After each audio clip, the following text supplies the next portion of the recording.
Bonjour Bruxelles, l'invité de 8h15. BX1. Notre invitée est Sarah Deliamschin, bonjour. Bonjour. Vous êtes directrice ou co-directrice de PAC, donc Présence et Action Culturelle. C'est une ASBL dont on va dire qu'elle est proche de la mouvance socialiste. Tout à fait. Active donc évidemment en région bruxelloise. Et vous étiez donc l'employeur de Sourour Abouda, qui est cette maman de 46 ans qui est décédée le 12 janvier dans les locaux de la police de la rue Royale. C'est toujours un choc, c'est toujours de la douleur et de l'incompréhension pour votre organisation ce matin ? Oui, en fait, ça fait que quelques jours et pour les collègues et aussi pour toutes les associations proches de nous, c'est toujours un choc. Je reçois énormément de messages de soutien et je dois dire que pour mes collègues, c'est un drame et c'est difficile parce que c'est quelqu'un qu'on croisait tous les jours, qui avait une place importante dans l'institution. Donc on n'est toujours pas remis de la catastrophe, mais on essaye aussi maintenant de réfléchir aux causes, au pourquoi et à comment aider la famille. Oui, on va en parler. C'était quoi le travail de Sourour Abouda à Pâques ? Sourour, en fait, elle s'occupait des horaires, ce qui est une tâche un peu complexe et rigoureuse, mais ce qui fait qu'elle avait très souvent tout le monde au téléphone, puisque, comme dans toutes les entreprises, la gestion des horaires, c'est fastidieux. Et c'était vraiment, quand on l'appelait, qu'on avait un souci, tous les collègues disaient, on avait beau lui poser 15 fois la question, elle répondait toujours. Donc voilà, c'était quelqu'un qui était très proche de l'ensemble des travailleurs de l'institution. Alors, il y a eu une manifestation à laquelle vous aviez participé devant le commissariat de la rue Royale. Vous estimez qu'il y a eu un défaut de surveillance, qu'il y a encore des choses qui sont incompréhensibles dans le déroulement des faits ou pas ? En tout cas, quand on m'a annoncé son décès, moi, l'idée qu'elle ait pu décéder, qu'importe finalement le comment, mais au sein d'un commissariat, m'a énormément interpellée. Parce que j'estime que c'est un endroit où on doit être en sécurité, en fait. Et là, du coup, il faudra attendre les éléments de l'enquête, mais quoi qu'il se passe, ça ne devrait pas arriver, d'autant plus quand ça s'est déjà produit dans un passé assez récent. Oui, c'est le comité P qui est chargé de l'enquête. Théoriquement, il y a une surveillance vidéo dans la cellule où Sourour Abouda a été placé. Ça veut dire qu'il y a eu un défaut de surveillance ? C'est ce que prévoit la procédure. Et qui plus est, je rajouterais que normalement, quelqu'un qui est arrêté dans un état d'ébriété sur la voie publique est censé être vu par un médecin. Donc c'est ce qu'on appelle le vu et soigné, ce qui permet de vérifier que la personne n'est pas en danger immédiat ou pour elle-même. Et là, ça n'a pas été le cas non plus. Elle n'a pas été vue par un médecin. Donc est-ce que ça a conditionné le drame qui est survenu après ? Ça, c'est l'enquête qui devra le révéler. Est-ce que la police vous a expliqué pourquoi elle n'a pas été présentée à un médecin ? Non, nous, on n'a pas eu d'explication comme association. Le seul contact que j'ai eu avec la police, c'est quand on m'a annoncé son décès par téléphone.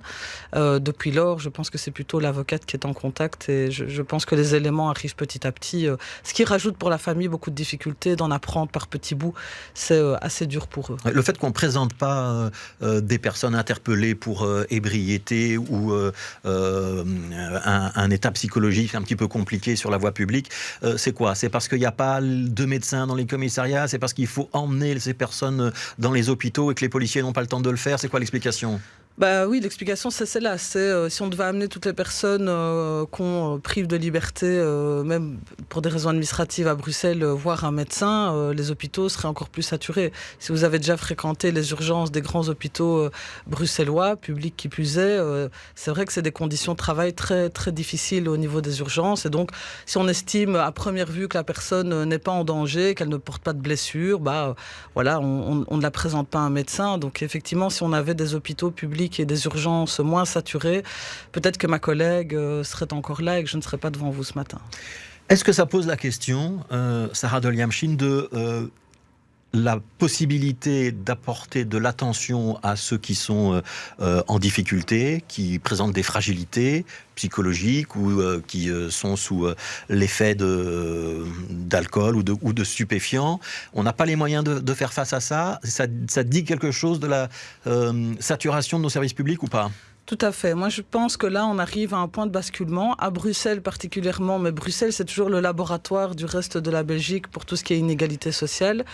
Et je pense qu'il faut vraiment se poser des questions. On arrive à 2 ans, un peu moins d'une période électorale, sur la société qu'on veut construire, parce que j'entendais la semaine passée un directeur d'un établissement de placement d'enfants qui sont en danger, qui disait qu'il manque 500 places. Donc il y a 500 enfants. C'est les familles d'accueil pour accueillir des enfants. Ou institutions, parce que c'est les deux en fait.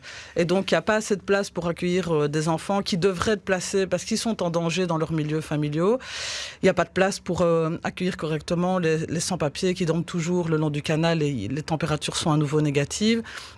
Il n'y a pas de place non plus dans la santé mentale. On sait que depuis le Covid, les services de santé mentale sont complètement saturés et ne savent pas prendre en charge. Donc, toutes les semaines, on entend qu'il n'y a pas de place. C'est un espèce de discours auquel on s'habitue. Mais là où moi, je suis vraiment inquiète maintenant, et d'autant plus que je suis touchée dans ma chair avec ma collègue, c'est que ça ne produit pas seulement de la violence, ça ne produit pas seulement de la précarité. Maintenant, ça produit des morts.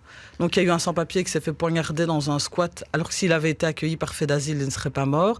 Il y a évidemment c'est la rue des Palais à Scarbeck. Voilà, oui. il y a évidemment ma collègue qui, si elle avait bénéficié d'une procédure normale parce que les services publics avaient les moyens de l'appliquer et que la police appliquait les procédures, on n'en serait pas là. Et je crains que ça ne soit pas fini, puisqu'il y a d'autres cas, quand on voit la personne en difficulté mentale qui a poignardé des policiers. En fait, tout ça nous ramène au même constat. Qu'est-ce qu'on fait des personnes vulnérables dans notre société? Qu'est-ce qu'on fait de Bruxelles? Est-ce qu'on laisse cette marmite sous pression à un moment donné exploser? Est-ce qu'on attend un drame qui ferait que ça bouge? Ou est-ce qu'on se dit que globalement, une société comme la nôtre, démocratique, humaniste, doit prendre en charge les personnes qui sont en situation de vulnérabilité, quelle qu'elle soit et quelle que soit leur nationalité, évidemment? Dans tous les exemples que vous venez de citer, il y a la problématique de la santé mentale. C'est-à-dire que c'est une question à laquelle on n'est pas assez attentif? Alors ça, c'est clair que j'ai par ailleurs des fonctions aussi au sein d'une mutualité. On voit que la consommation de soins psychologiques ne fait qu'exploser à tous les âges, et particulièrement chez les jeunes, chez les adolescents. Et on voit que les services hospitaliers ou de santé mentale disent qu'ils sont saturés. On vit encore les suites du Covid. En fait, on n'est peut-être pas à une 4e vague, 5e vague Covid, mais on est certainement dans une 5e vague psychologique. Les liens sociaux ont été affaiblis, les gens ont peur, parfois ont eu des situations économiques qui sont aggravées, la crise qu'on traverse aujourd'hui n'arrange rien, et donc il y a beaucoup de gens qui basculent. Et ces gens-là, pour trouver un psychologue conventionné, ou en tout cas un prix raisonnable, ou pour se faire accompagner, ils ont beaucoup de difficultés. On en arrive au drame qu'on a connu ces derniers mois. Donc il faudrait investir dans la santé mentale. Dans la santé mentale, et puis globalement dans la prise en charge de toutes les personnes qui sont en danger dans notre société. Ouais, il y a une inquiétude de la police elle-même sur la progression de la toxicomanie en région bruxelloise, en particulier la cocaïne et le crack. Ça peut s'additionner aux fragilités psychiques et sociales qu'on vient de décrire. Vous avez une vraie inquiétude là-dessus ou pas? Tout à fait. Moi, j'ai habité pendant 8 ans à Ribeaucourt. Je peux vous dire que ce qu'on y voit là-bas est extrêmement triste, en fait, sur le fait qu'il y ait des personnes qui n'aient pas d'espace pour, en fait, prendre soin d'eux et qui basculent dans une toxicomanie de rue extrêmement dangereuse, extrêmement violente. Il faut réfléchir à des solutions pour accompagner ces personnes qui sont malades, en fait, et qui cumulent effectivement parfois dépendance et santé mentale. Alors, je voudrais qu'on vienne à Sourour Abouda, si vous voulez bien, Sarah Liamchine. Elle était d'origine tunisienne. Est-ce que ça a pu jouer dans le défaut de surveillance dont elle a fait l'objet au sein du commissariat de la rue Royale? Vous savez, nous, en PAC, ça fait des années qu'on suit plusieurs dossiers de violence, ou en tout cas de morts liés à des interventions de police. Et il y a un élément, en fait, commun à beaucoup de ces dossiers. Je veux dire quasiment tous. On a dénombré 19 personnes décédées suite à des interventions de police depuis les années 90. Donc, 3, en tout cas, ces 2 dernières années, dans ce commissariat-là. Et chaque fois, c'est des personnes d'origine étrangère. Toujours. Qui ont des noms à conséquences quasiment. Et donc, ça pose question. Est-ce que si Sourour Abouda s'était appelée Julie Dupont, elle aurait eu un traitement différent? Moi, je ne peux pas le dire. Mais en tout cas, la récurrence du profil des personnes qui se retrouvent en danger alors qu'elles sont prises en charge par la police interpelle. Et on sait par ailleurs, on le sait, que dans certains services de police, il y a eu des personnes qui ont été assimilées à l'extrême droite. Et donc, il faut faire des rapprochements. Et c'est le travail aussi de la police de faire ce travail en interne et aussi des autorités judiciaires. Oui, c'est aussi le travail du chef de zone ou de la zone. Et le président de la zone, ce sont des bourgmestres. Donc, on parle de la zone de Bruxelles XL. C'est donc Christos Doulkeridis, Philippe Claus. Vous allez les interpeller sur cet élément-là ou pas? J'ai déjà pu avoir contact, en tout cas, avec l'un d'entre eux, qui a témoigné, en tout cas, ses condoléances par rapport à ce qui se passait. Et c'est clair que je pense qu'il y a une prise de conscience que le 3e décès, c'est certainement le décès de trop, mais le premier l'était déjà. Et je pense qu'ils agiront. Et s'ils n'agissent pas, on sera évidemment présent, le PAC et d'autres associations, pour leur rappeler leurs responsabilités. Ouais, qu'est-ce que vous allez faire, entre guillemets, du décès de Sourour Abouda pour qu'on ne l'oublie pas et qu'il serve à quelque chose? Déjà, je vais soutenir sa famille, en particulier son fils. J'aimerais vraiment parler de lui parce que c'est la principale victime après sa maman. C'est un jeune adolescent. Hein. Il a 19 ans, il commence sa vie, il fait du foot. C'est quelqu'un qui avait une vie stable et aujourd'hui, il va faire face à d'énormes défis. Donc, il faut soutenir lui. C'est pour ça qu'on a lancé une cagnotte, d'ailleurs, qui est sur notre site internet. Et on continuera, comme on l'a déjà fait auparavant, à dénoncer dénoncer ces morts inutiles qui ne devraient pas arriver, qui sont le signe d'une société que nous, on ne partage pas, une société où les plus fragiles et les plus faibles peuvent décéder dans un commissariat pendant que les autres continuent leur vie presque comme si de rien n'était. C'est pour ça que je suis là ce matin et c'est pour ça qu'on continuera notre combat et nos actions pour sensibiliser la population au projet de société que nous, on veut mener, solidaire, humaniste. Et en tout cas, pas le projet qu'on voit aujourd'hui qui nous inquiète. Merci Sarah Doliamchine. Je rappelle, vous êtes la co-directrice de PAC, Présence et Action culturelle, donc l'organisme pour lequel travaillait Souro Rabouda.